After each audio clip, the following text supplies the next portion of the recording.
Hello dear student, पिछली बार हमने हमारा इम्पोर्टेंट ऐसा वीडियो कंसीडर किया है जो परमिटिविटी होती है, परमेबिलिटी होती है, उसके जो डायमेंशन है वो डायमेंशन हमने निकाले हैं। उसके बाद उसका रेशियो जो है mu zero under root mu zero by epsilon zero, it is the same dimension as that of the electric resistance, वो भी हमने प्रूव किया है। तो इम्पोर्टेंट ऐसा वीडियो था। और आज जो है हम कुछ एग्जाम्पल देखेंगे डायमेंशन पे। तो ऐसा अगर एग्जाम्पल अगर रहा F equal to X T square plus Y T cube, F equal to X T square plus Y T cube, then find the ratio of X by Y, find the ratio of X by Y. अब हमें X by Y का ratio निकालना है। तो principal, ये जो बहुत easy ऐसा एग्जांपल है डियर स्टूडेंट, ये इजी ऐसी ट्रिक्स है। अब प्रिंसिपल ऑफ होमोजेनिटी से क्या होगा, ये जो फर्स्ट टर्म रहेगी, ये फर्स्ट टर्म, ये जो फर्स्ट टर्म है, इसकी जो डायमेंशन जो रहेंगी, it is compare with the dimension, it is the same dimension as that of the force, क्योंकि ये राइट हैंड साइड है, ये लेफ्ट हैंड साइड है। लेफ्ट हैंड साइड की जो डायमेंशन जो रहेगी, वो डायमेंशन राइट हैंड साइड के ईच टर्म की रहेगी। एंड एक्स टी स्क्वायर की dimension it is same as that of the yak, and Y T cube की जो dimension it is same as that of the yak. तो इसका पहले अगर हमने यहाँ पे अगर ऐसा अगर किया, एक्स टी स्क्वायर की डायमेंशन किससे होगी, that is equal to dimension of F. अब डायमेंशन ऑफ एफ हमें पता है m1 l1 t minus two, dimension of F क्या है, m1 l1 t minus two. अब x की वैल्यू निकालना है, तो x इक्वल टू क्या हो जाएगा, x equal to, therefore x equal to m1 l1 t minus two, और ये t स्क्वायर, ये होगा t स्क्वायर, t यानी टाइम है यहाँ पे। ओके, तो m1 l1 t minus two, और यहां पे क्या आएगा, t स्क्वायर आएगा। तो x की डायमेंशन क्या होगी, x की डायमेंशन होगी m1 l1 और t to the power minus 4, m1 l1 t to the power minus 4, ये होगी x की डायमेंशन। सिमिलरली y की डायमेंशन निकालने के लिए y t cube that is equal to dimension of f, y t cube that is equal to dimension of f। तो same हमें यहाँ पे मिलेगा, यहाँ पे सिर्फ हमें t क्यूब से डिवाइडेड करना है, तो m1 l1 t minus two upon t cube होगा, क्या होगा, t क्यूब होगा। टाइम की डायमेंशन क्या रहेगी, t क्यूब रहेगा। ओके, ये हो गई डायमेंशन।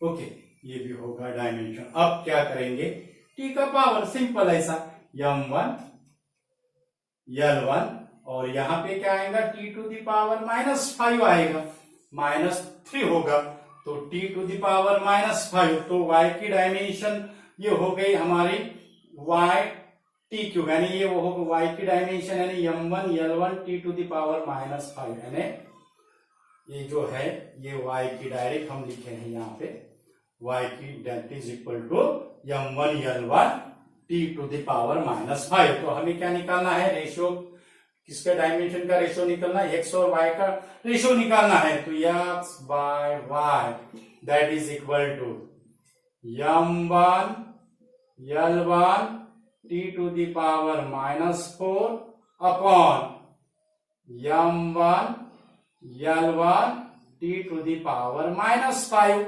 अब देखो यहां से क्या होगा, कैंसिल क्या हो जाएगी, ये कैंसिल हो जाएगा, उसके बाद ये कैंसिल हो जाएगा, और t का जो पावर आएगा, यानी t की डायमेंशन जो होगी वो क्या होगी, that is t to the power 1, क्या होगी, t to the power 1। So x by y, यानी x बाय y का जो रेशियो है, it is a dimension of the time, it is the dimension of the time. Okay, तो ऐसे simple ऐसे example रहते हैं डियर स्टूडेंट। उसके बाद बहुत इंपॉर्टेंट ऐसे एग्जाम्पल है डियर स्टूडेंट, एग्जाम के पॉइंट ऑफ व्यू से बहुत इंपॉर्टेंट ऐसे एग्जाम एग्जाम्पल है ये, न्यूमेरिकल्स है डायमेंशन एनालिसिस के बेसिस पे। ओके, तो उसके बाद अब हमें ये फॉर्मूला पता है, pressure that is equal to force upon area, pressure that is equal to force upon area.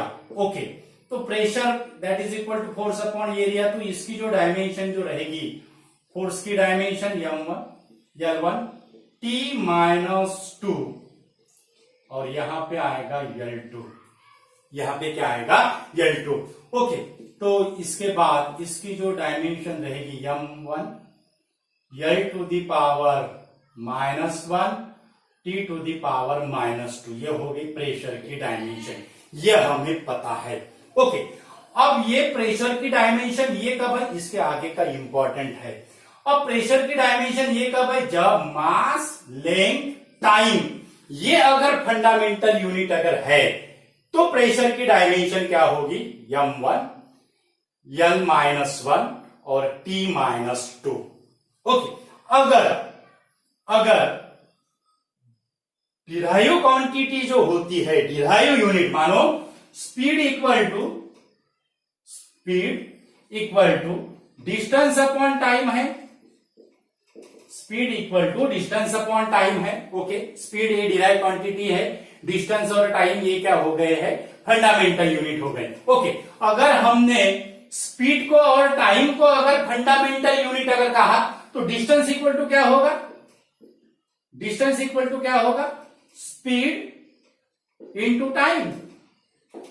Distance, अगर हमने डिस्टेंस को डिराइव क्वांटिटी अगर कहा और यूनिट अगर कहा, तो स्पीड और टाइम ये क्या हो गए, फंडामेंटल यूनिट हो गए, ये क्या हो गए, फंडामेंटल यूनिट हो गए। यानी जो फंडामेंटल यूनिट है और डिराइव यूनिट है, it is depends upon the arbitrary choice, ये फिक्स नहीं रहते, ये ऑर्बिटरी चॉइस पे डिपेंड रहते हैं। ओके, तो यहां पे अब ये हमें पता है, मास, लेंथ, टाइम अगर डायमेंशन फंडामेंटल यूनिट है, तो प्रेशर की डायमेंशन ये होगी। अगर फोर्स फंडामेंटल क्वांटिटी है, फोर्स फंडामेंटल यूनिट है, उसके बाद एक्सेलरेशन फंडामेंटल यूनिट है, और वेलोसिटी फंडामेंटल यूनिट है। फोर्स, एक्सेलरेशन, वेलोसिटी ये फंडामेंटल यूनिट है। तो what is the dimension of pressure, what is the dimension of pressure. Acceleration को स्मॉल ए से डिनोट करते हैं हम, ओके, कैपिटल ए से भी डिनोट कर सकते हैं। फोर्स, एक्सेलरेशन, वेलोसिटी अगर फंडामेंटल यूनिट है, तो what is the dimension of pressure. ऐसे टाइप के एग्जाम्पल होते रहते हैं, इंपॉर्टेंट ऐसे एग्जाम्पल, और इसकी बहुत इजी ऐसी ट्रिक्स है। ओके, अब फोर्स और एरिया, ये हो गया प्रेशर का फॉर्मूला, क्या आ गया, फोर्स और ये हो गया area. Okay, force, area, force per unit area, तो ये क्या होगा, एरिया यानी ये क्या होता है, मीटर स्क्वायर होता है। मीटर स्क्वायर यानी क्या होगा, that is the L square होगा। ओके, ये क्या होगा, L स्क्वायर होगा। अब F और L स्क्वायर, अब हमें मिल गया है, पहला जो यूनिट होता है fundamental unit, first fundamental unit, वो हमें मिल गया है, यानी F मिला। अब हमें चाहिए ये और V चाहिए, ये और V चाहिए, यानी वेलोसिटी और एक्सेलरेशन चाहिए। तो ये जो L है, इसको हमें किसमें कन्वर्ट करना पड़ेगा, एक्सेलरेशन और वेलोसिटी के इसमें कन्वर्ट करना पड़ेगा। तो ये जो L है, यहां से हम देखेंगे, ये होगा डिस्टेंस, स्पीड इनटू टाइम। तो यहां पे इसको अगर हमने L अगर कहा, ओके, तो यहां हमें मिलेगा स्पीड और इनटू टाइम T। क्या मिलेगा, स्पीड इनटू टाइम T। इसको अगर हमने स्क्वायर अगर किया, तो इसका भी स्क्वायर होगा और इसका भी स्क्वायर होगा।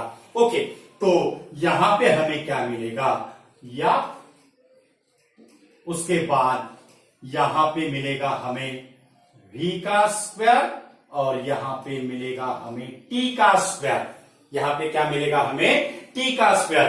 यानी एक्सेलरेशन की जगह, बहुत इंपॉर्टेंट ऐसा है, एक्सेलरेशन की जगह अगर T अगर फंडामेंटल यूनिट अगर कहा गया होता, T अगर फंडामेंटल यूनिट कहा गया होता, तो इसकी जो डायमेंशन थी, प्रेशर की डायमेंशन कैसी आती थी, F to the power 1, V to the power -2 and T to the power -2। अगर टाइम, अगर फंडामेंटल यूनिट अगर होता है एक्सेलरेशन की जगह पे, लेकिन हमें एक्सेलरेशन कहा गया है तो हमें दो मिल गए हैं, अब फोर्स मिला है और वेलोसिटी मिली है। ओके, तो हमें क्या नहीं मिला है, एक्सेलरेशन नहीं मिला।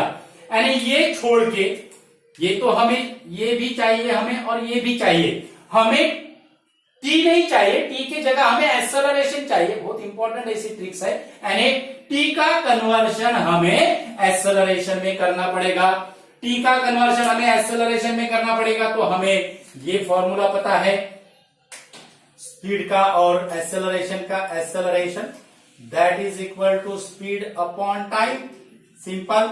Acceleration that is equal to speed upon time और velocity upon time, acceleration sorry velocity upon time, acceleration that is equal to velocity upon time. So time that is equal to velocity upon acceleration, time that is equal to velocity upon acceleration। यानी हमें ऐसा formula चाहिए था acceleration का जिसमें velocity क्या हो, consist हो, क्योंकि हमें वेलोसिटी का कांस्टेंट रखना है। तो उसमें हमें क्या मिला, फिर टी का कन्वर्शन किसमें हुआ, फिर वेलोसिटी और एक्सेलरेशन में। तो यूनिट कैसा होगा, एफ, उसके बाद यहां पे आएगा, ये हो गया हमारा v स्क्वायर हो गया, ये क्या हो गया, v स्क्वायर हो गया। और इसकी टाइम का कन्वर्शन वेलोसिटी बाय एक्सेलरेशन, यानी यहां पे भी हमें मिलेगा v स्क्वायर और यहां मिलेगा एक्सेलरेशन स्क्वायर। यहां क्या मिलेगा, एक्सेलरेशन स्क्वायर, v स्क्वायर और एक्सेलरेशन स्क्वायर, v स्क्वायर और एक्सेलरेशन स्क्वायर। तो डायमेंशन कैसी होगी, डायमेंशन कैसी होगी, ये जो रहेगा, ये जो एक्सेलरेशन है वो न्यूमरेटर में जाएगा। तो हमें क्या मिलेगा, F1, हमें क्या मिलेगा F1। उसके बाद ये जो एक्सेलरेशन है, ये एक्सेलरेशन कहा जाएगा, न्यूमरेटर में जाएगा। तो ये जो रहेगा, ये हमें कैसा मिलेगा, ये हमें कैसा मिलेगा, F1 that is equal to, sorry, pressure की जो डायमेंशन रहेगी Fv और ये एक्सेलरेशन, फोर्स एंड वेलोसिटी अगर फंडामेंटल यूनिट है तो हमें प्रेशर की डायमेंशन कैसी मिलेगी, प्रेशर की डायमेंशन हमें कैसी मिलेगी, प्रेशर की डायमेंशन हमें कैसी मिलेगी, that is equal to F1। Okay, F1, उसके बाद आएगा v to the power -4, F1 v to the power -4 और यहां मिलेगा ये to the power 2, F1 v to the power -4, ये टू दी पावर 2। ये हो गए हमारी प्रेशर की dimension. If force, velocity and acceleration is x as a fundamental unit, F1 v to the power -4 और a to the power +2, a to the power +2। ये हो गया हमारा प्रेशर का dimension when velocity, acceleration and force is x as a fundamental unit. Okay, उसके बाद अगर energy अगर है और सेम अगर यूनिट है तो वो कैसा होगा, energy that is equal to work कहते हैं, इसको हम फोर्स इंटू डिस्प्लेसमेंट कहते हैं, फोर्स इंटू डिस्प्लेसमेंट। ओके, अब F तो है, अब क्या है, F तो है, अब आपको समझ में आया होगा। अब डिस्प्लेसमेंट का कन्वर्शन हमें वेलोसिटी और टाइम में करना है, बहुत इजी ऐसा है। डिस्प्लेसमेंट यानी distance that is equal to speed into time, यानी यहां पे हमें क्या मिलेगा, स्पीड इंटू टाइम यानी वेलोसिटी, और यहां मिल रहा हमें टाइम मिल रहा है, टाइम यानी यहां मिलेगा टी, बहुत इंपॉर्टेंट ऐसा है, यहां मिला हमें टी। ओके, ये हो गई एनर्जी, फोर्स इंटू डिस्प्लेसमेंट, उसको हम एनर्जी, और वर्क कहते हैं। ओके, उसके बाद अब F मिला, V मिला, अब T का कन्वर्शन सेम। T का कन्वर्शन हमें एक्सेलरेशन और टाइम में करना है, सेम हमें फॉर्मूला मिलेगा T का, that is equal to F। उसके बाद ये हो गया V, उसके बाद T का कन्वर्शन हमें किसमें करना है, वेलोसिटी और acceleration that is equal to velocity upon time, so time that is equal to velocity upon acceleration, यानी टाइम का क्या आएगा, velocity upon acceleration, velocity upon acceleration. तो एनर्जी की डायमेंशन क्या होगी, एनर्जी की dimension is fundamental unit force, velocity v and acceleration is x, या va is x as a fundamental unit, condition है if। ओके, तो एनर्जी की dimension क्या होगी, तो सिंपल ऐसा है, यहां पे मिलेगा हमें F1, v इंटू वी हो जाएगा v square, v to the power 2, और यहां मिलेगा ये टू द पावर -1, ये to the power -1, F1 V2 और ये -1, F1 V2 ये -1, ये हो गई एनर्जी की dimension if force, velocity and acceleration is x as a fundamental unit, fundamental unit. Okay, उसके बाद ये हो गए हमारा प्रेशर का देखा हमने एग्जांपल, और उसके बाद हमने एनर्जी का देखा। तो ऐसे टाइप के जो न्यूमेरिकल्स आते हैं, बहुत इंपॉर्टेंट ऐसे न्यूमेरिकल्स है डियर स्टूडेंट, ये जो न्यूमेरिकल्स है, ये न्यूमेरिकल्स बहुत इंपॉर्टेंट ऐसे न्यूमेरिकल्स है, और ऐसे टाइप के जो है न्यूमेरिकल्स एग्जाम के पॉइंट ऑफ व्यू से बहुत इंपॉर्टेंट है। तो वीडियो जो है ज्यादा से ज्यादा स्टूडेंट को शेयर कीजिए, इसके आगे और भी हम थोड़े इंटरेस्टिंग एग्जाम्पल कंसीडर करेंगे। तो वीडियो है जो ज्यादा से ज्यादा स्टूडेंट को शेयर करो। हमारे चैनल पे अगर नए यूजर है तो हमारा चैनल सब्सक्राइब कीजिए। हमारे चैनल का जो नाम है वो है इक्विनॉक्स फिजिक्स, जहाँ पे हम ऐसे सिंपल ऐसे ट्रिक्स देते हैं। Thank you so much.